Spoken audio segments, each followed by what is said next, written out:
Gente, eu estou muito nervosa. Então, eu vou apoiar minha colinha aqui, porque eu falo muito também com a Isa, e eu fiquei com medo de me perder nas minhas histórias. A minha cabeça vai assim, e aí eu fiquei com medo de passar do tempo. Então, eu vou falar um pouquinho para vocês sobre o chefe aprendiz e a gastronomia como desenvolvimento e transformação. E aí, para contar sobre o chefe aprendiz, eu queria pedir licença para vocês para contar um pouquinho sobre a minha história, porque o chefe aprendiz ele nasce de um processo, né, e de alguns processos meus internos, e eu queria pedir licença para contar um pouquinho para vocês. Então, desde muito cedo, eu fiz trabalho voluntário, tanto pela minha formação, não sei se muitos aqui conhecem, a escola Waldorf é uma escola um pouco alternativa, dizem que a gente abraça a árvore e tal, mais ou menos isso. E então eu fazia pão no jardim de infância, eu fazia granola. A gente tem um processo de desenvolvimento para além do intelecto bem explorado nessa escola, e o movimento escoteiro, que também sempre me incentivou muito a fazer trabalho voluntário. Então, desde muito cedo, eu percebi que a minha realidade era muito diferente de muitas pessoas no meu país, né? E isso me machucava muito em vários aspectos. E isso também me motivava muito, no sentido de que eu escolhi fazer gestão de políticas públicas, porque eu queria, de fato, tentar encontrar alguma forma de resolver, né, de tentar entender isso um pouco melhor, como eu podia atuar. Para minha surpresa, ao invés de descobrir como eu conseguia atuar, eu descobri que o problema era muito mais sistêmico e muito mais difícil de resolver, que uma única ação não conseguiria resolver as dores e os problemas do mundo. E eu me vi num processo depressivo, na verdade, paralisada, ao invés de ir para frente. A gente fala muito pouco sobre a depressão, e eu acho que hoje muitos jovens e muita gente passa por ela, e a gente tem um pouco de tabu ainda. Mas eu não tenho vergonha de falar que eu passei por esse processo, porque é por conta desse processo que hoje eu toco esse projeto que eu toco. E dentro desse, eu tive muita sorte, porque eu nasci numa família muito cabeça aberta, né? Então, eles sempre me apoiaram muito, e meu pai sempre cozinhou, minha relação com a cozinha sempre foi num lugar de muito carinho e desse lugar de compartilhar, de ter pessoas em casa e de ter esse repartir. E dentro do meu processo, eu não tinha vontade de comer, né? Comer, que é uma das coisas essenciais para a nossa vida, não era uma coisa que eu tinha vontade de fazer, como se fosse inconscientemente uma forma que o meu corpo encontrou de atestar toda essa dor que eu sentia. E aí eu emagreci muito, eu perdi peso, enfim. E um dia eu estava almoçando com meu pai, conversando um pouco sobre essas minhas questões, sobre as minhas dores. Eu demorei bastante tempo para pedir ajuda. Eu achei que era uma fase, mas, enfim, eu parei de produzir serotonina, então acabou indo um pouquinho além do que eu conseguia lidar. E meu pai me deu um livro que chama Cozinhando para os Amigos. E nesse livro eu resolvi que eu ia começar a cozinhar algumas receitas por semana e tentar resgatar o meu apetite pela vida, de certa forma, né, cozinhando. E aí, dentro desse processo, em um dos meus trabalhos voluntários, na Paraisópolis, eu sempre trabalhei muito com criança, sempre, meus trabalhos voluntários. E o primeiro projeto que eu desenhei, Pequenos Autores, Grandes Histórias, é um projeto para criança. E, nesse projeto, a coordenação pedagógica da ONG disse: a gente gostou muito da sua pegada, eu sou meio informal. Eu sou formal assim, só em dia que eu falo com o microfone na mão, mas, geralmente, eu sou bem mais informal. E aí eles me pediram para fazer um projeto para jovem. Hoje a gente tem muito projeto para infância e pouco projeto para jovem, principalmente no terceiro setor. Então, o jovem ele fica, às vezes, num limbo nessa sociedade, né? E aí eu sentei com eles para conversar. Fazendo políticas públicas, a gente ouvia muito essa crítica também, de que a gente, às vezes, é muito prepotente do lugar que a gente propõe a solução, né? A gente acha que a gente sempre detém a melhor solução de todas, mas a gente não pergunta qual que é a solução que você quer participar, né? Você está afim de fazer parte dessa solução? Isso faz sentido na sua vida? E aí, os meninos me disseram que eles queriam fazer um Masterchef Paraisópolis. Masterchef Paraisópolis não ia dar.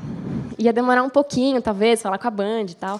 Mas eu entendi, né, naquele momento, que eles queriam algo relacionado à gastronomia, e eu comecei a desenhar um projeto que tivesse, sim, uma competição final, que tivesse um processo de aprendizagem significativa antes de eles serem julgados, de certa forma, na competição final pelos jurados, mas que a gente conseguisse relacionar um pouco dos conteúdos do mundo, né, do ensino médio, que muitas vezes não conversam com o mundo real. Então, como é que a química, a biologia, a história, a geografia, como é que isso está relacionado com a cozinha, né? Como é que eu consigo entender, no processo da manipulação do alimento, da higiene pessoal, como é que a gente consegue articular esses conhecimentos, trazendo um pouco para o mundo real. E depois eles têm uma competição final, onde os jurados, para além de serem jurados, eles oferecem vagas de emprego. Então, na verdade, a premiação dessa competição é que esses jovens geralmente têm um primeiro emprego no mercado de trabalho como auxiliar de cozinha. E eu trabalho com jovens entre 16 e 19 anos, e a ideia... Eu estou agora na 3ª edição. Essa semana tem a competição final, no domingo, no Glicério. Eu fiz Paraisópolis, Campo Limpo, e agora estou finalizando o Glicério nessa semana. Quando eu desenhei o projeto, eu não tinha como viabilizar o projeto, eu não tinha grana para fazer esse projeto rodar. E uma amiga minha me falou que existia uma coisa que chamava financiamento coletivo, né, o crowdfunding. E aí, dentro das plataformas que eu pesquisei, eu acabei entrando em uma delas e coloquei o projeto para rodar. E foi muito bacana, porque toda aquela impotência e toda aquela paralisação que eu sentia, ela não deixava de existir, mas ela ganhava um novo sentido, onde eu podia mostrar o meu sonho e mostrar o que eu acreditava para as pessoas, e as pessoas podiam não só sonhar comigo, mas investir no meu sonho para que a gente tirasse junto do papel aquilo que eu tinha desenhado. E aí, assim, a gente conseguiu atingir a meta da Paraisópolis, a gente fez a primeira edição acontecer, e eu entendi que, na verdade, eu me conformei que eu não ia mudar o mundo, né, mas que, me transformando e conseguindo dar oportunidade, em certos aspectos, para alguns jovens dessas comunidades, eu conseguiria transformar, ou, pelo menos, plantar uma sementinha em alguns pequenos mundos. Mas que isso não deixava de ser bonito, isso não deixava de ser importante, porque, depois, nesse efeito maior, cada um desses pequenos mundos podiam transformar outros pequenos mundos, e, nesse todo, a gente podia transformar algo muito maior. Então, o Chefe Aprendiz ele é, sim, um projeto de técnicas básicas de culinária, mas ele também é um projeto de desenvolvimento humano. E eu falo que eu uso a ferramenta, né, a cozinha, como uma principal ferramenta, porque acho que tem 2 palavras, né, que foram palavras que eu acho que me fizeram refletir um pouco do porquê do Chefe Aprendiz estar nesse evento, que é o desenvolver e o transformar. A gente fala muito sobre desenvolver e transformar, mas eu queria que a gente parasse um pouquinho só para refletir sobre o que elas significam e trazer um pouquinho da perspectiva que eu entendo elas dentro do projeto hoje. O desenvolver, né, na verdade, é o desenvolver. Eu tiro uma camada, eu tiro algo que envolvia, né? E nem sempre, quando a gente está envolvido, quando a gente tira algo que envolve a gente, é algo confortável, é uma situação bacana, ou é bonito, ou é super legal. Mas, ao mesmo tempo que a semente ela tem que lutar e tirar a camada para que ela consiga romper a terra e virar, né, uma planta que dê flores e dê frutos para a gente poder depois usar na cozinha, por exemplo, foi muito importante na minha história até então, que não é tão velha assim, né, Isa? Para poder entender quem eu era e o que eu queria fazer, o que ia me fazer me sentir viva nesse mundo. Né? O que ia me dar vontade de levantar da cama de manhã, o que ia fazer, o que ia me motivar a querer comer de novo. E o transformar, no sentido de que tudo na cozinha é transformação. Né? Quando você coloca um ovo na frigideira, ele está líquido e você começa a ver na sua frente a transformação. Né? Não é uma transformação que você imagina ou que ela é subjetiva. Você vê, você junta os insumos e você consegue ver a transformação na sua frente, né? Então, o que eu entendi, na verdade, é que a cozinha ela nada mais é do que a materialização de um processo de busca e de um processo de transformação interna que eu traduzi na cozinha, né? E talvez na época eu não entendesse isso, mas talvez por isso que o universo tenha me colocado alguns jovens para me questionarem e para me pedirem para fazer um projeto nessa área.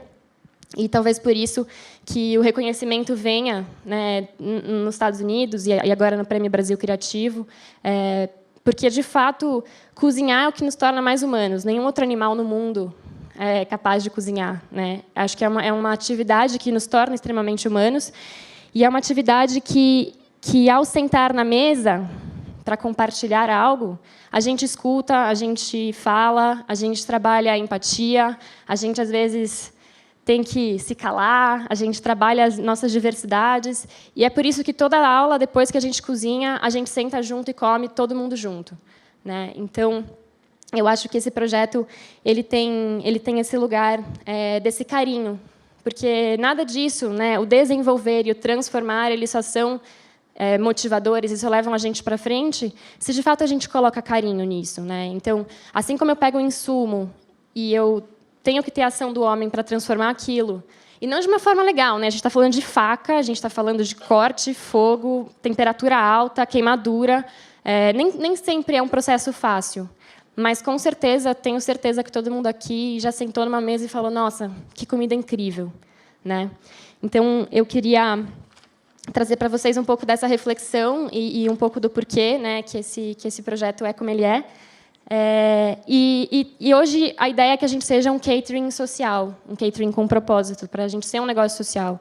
Então, que a gente consiga levar o projeto adiante através dos nossos jantares beneficentes, que a gente faz em alguns restaurantes em São Paulo, e da nossa rota, que chama Rota Social Gastronômica, e de catering. Então, ao invés de alguém contratar um coquetel, um jantar, ou, enfim, um coffee break de um buffet, contrataria do chefe aprendiz, os próprios meninos fazem parte do treinamento deles, participar de alguns eventos, e a gente consegue financiar o projeto com os nossos próprios pratos. Então, eu queria finalizar mostrando para vocês um vídeo que mostra um pouquinho mais de perto como é que funciona e mostra alguns dos nossos alunos. E acho que vai rodar lá em cima. Bondinho.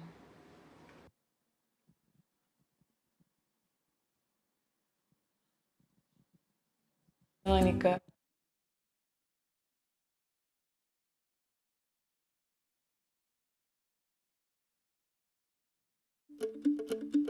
Chefe Aprendiz é um projeto de desenvolvimento humano e que usa como principal ferramenta a gastronomia.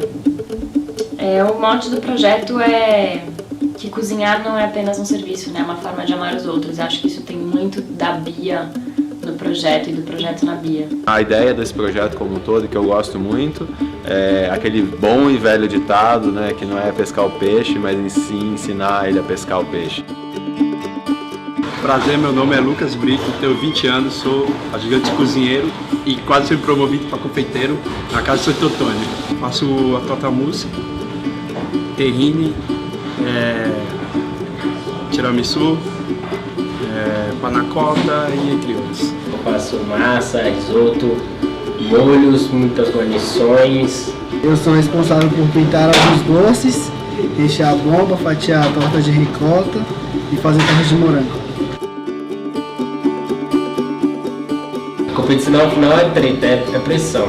A gente elaborou um cardápio e teve um budget que a gente teve que adaptar e a gente cozinhou em cima desse valor e apresentou para os jurados. Então foi muita pressão porque estava todo mundo lá olhando no dia e a gente nunca tinha passado nada igual, pelo menos eu nunca tinha passado nada igual.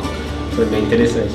Muito bom ver o nervosismo, o estresse, a ansiedade, mas é uma ansiedade muito boa e, na verdade, uma sensação de dever cumprido. E a ideia é ser nervoso mesmo, né? Porque uma cozinha é assim. Você dá a oportunidade, você enxergar isso no olho da pessoa, essa gratidão e ao mesmo tempo essa garra e essa vontade é muito gratificante e eu fico muito feliz em poder apoiar. Acho que pode descrever em gratidão, né?